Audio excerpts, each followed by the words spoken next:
Hi there everyone.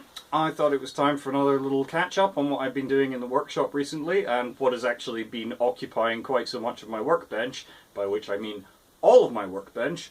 And it is in fact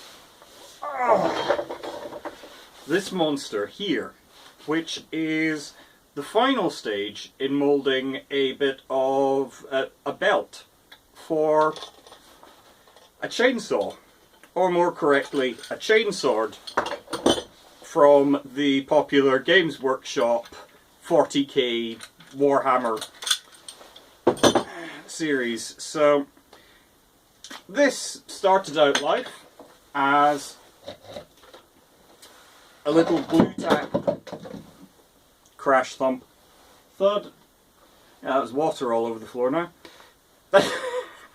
This started out life as a little blue tack model of what I expected one of the teeth would be. From that I made a plaster mould of this. From the plaster mould of this I made a number of wax moulds of duplicates like this, and then lined them up together in a line, and eventually ended up with this enormous plaster mould that we have here, that I've used to pour silicone rubber into. And this is the bit where this now refuses to let go.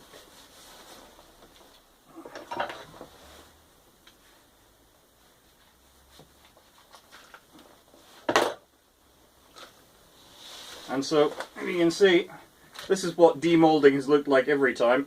Just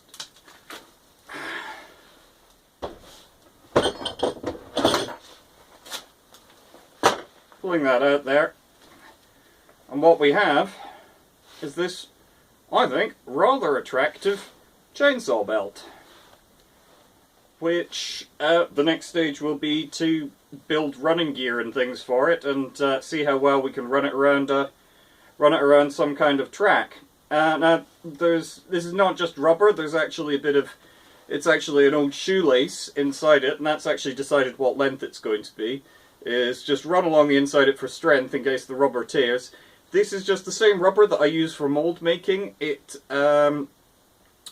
darkened, it's pigmented with a bit of powdered charcoal, not any kind of fancy artist charcoal, charcoal from the barbecue. And I've had to cast it in about 6 stages because the mould is only this long and the belt is this long, but it's actually come out really rather good. I'm very happy with this as a final result. The next stage is going to be, I'm going to have to build all the gubbins that will make this into a big rotor. And once again, this is often the case when you're developing things like this, when you're prototyping. If I was going to do it again, I probably wouldn't use this method. I'd probably look at something different. This is moderately heavy.